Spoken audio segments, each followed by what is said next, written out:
You know, in the world, we are building medical infrastructure in such a way that today all of us are expecting someday we will all be seriously ill.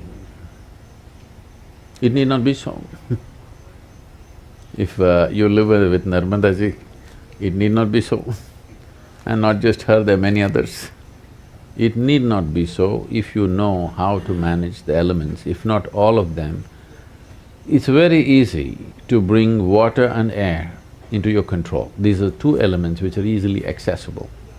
If you do this combination well and little conscious about what you consume, you will never go to the doctor. There was a time, for the whole town there used to be one doctor and it was enough. Today every street has 5 doctors and it's not enough. This shows how we're living.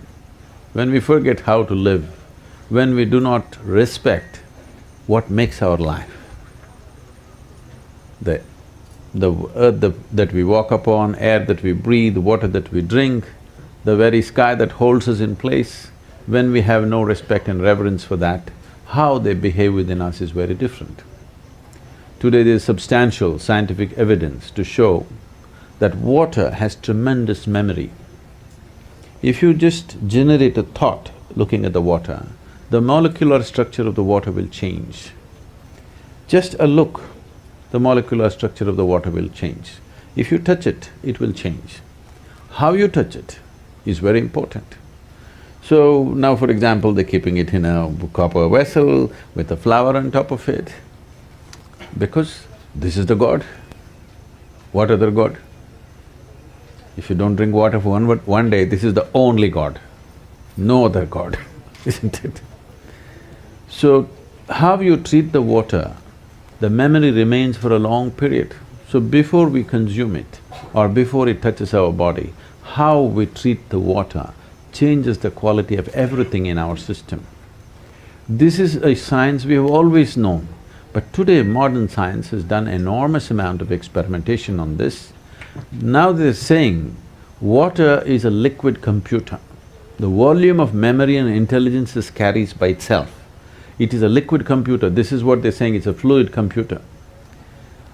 We have always known this. What is called as tirth, why for one drop of water people go and stand in a temple, is because it has the memory of the divine. You want to take that into your system. If the deity is powerful and the water has touched the deity, it has the memory of the divine, you want that to enter your system. But being in a pure space like this, it's a blessing.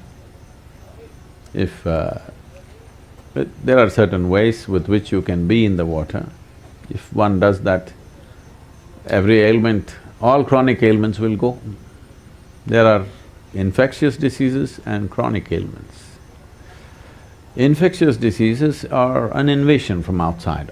Other organisms are entering our body and troubling us. For this you need a doctor. You need warfare, you have to bomb them out. Chemical warfare is normally what we're doing. But over 70% of human ailments are self-help. We manufactured that within our system. This is simply because fundamentally, the way we are treating the elements within ourselves and around ourselves. The so-called modern life has absolutely no reverence to the substances which make our life. The life-making material is being treated badly and we're expecting it'll behave well within us and it will not.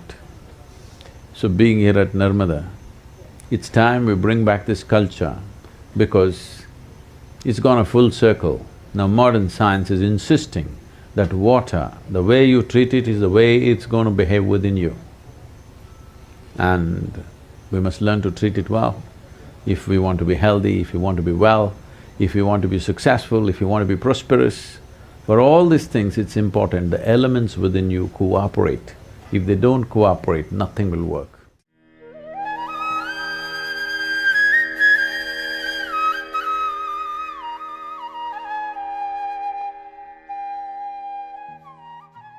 One simple thing you could do is how you treat the water, at least the water that you consume. I know today everybody is drinking water from plastic bottles. If you keep it in a metal vessel, particularly copper or copper alloy, the very nature of the water will change. And traditionally, I don't know if it's still maintained in this part of the country, but in southern India, even now it's pretty common in traditional homes, where every day there is a puja for the water vessel. They will put some vibhuti on it, some kumkum on it, and there's a small arati for the thing, because the water should… water has a enormous amount of memory. It remembers how you have treated and accordingly it'll behave. This is something very simple, everybody can start.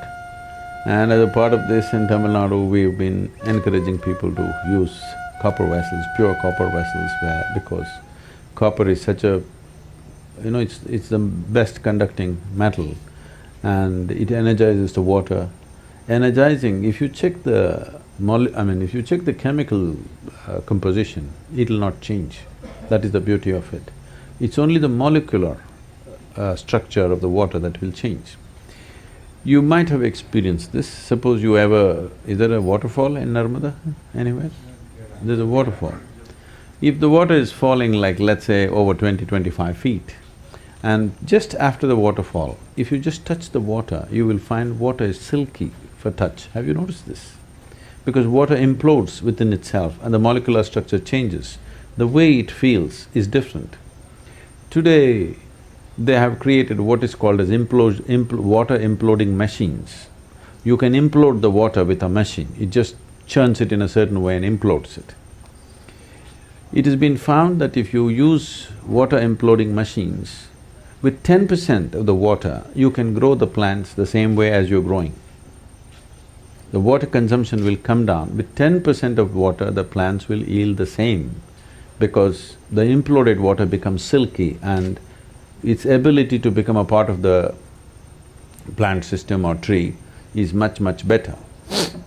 So, if you're in agriculture, imploding machines can come. Some people have patented it in UK. We are trying to bring some machines and give this service to the local farmers in Tamil Nadu, so that people can use imploded water and their water consumption in the fields will come down dramatically, because how long you pump the water, electricity not being free these days, it gets very expensive for the farmer. If the amount of water he needs to pump on his field is much less, it'll make a big difference. For daily consumption, just a copper vessel, every day if you have something, if you light a lamp next to it, if necessary, just one flower, the very way the water behaves within you will change. And before you consume just one moment of gratitude and reverence, because this is the material with which you're making your life, not with some unknown god. This is the material that makes your life every moment. And how you treat it is very important in your emotion, in your thought.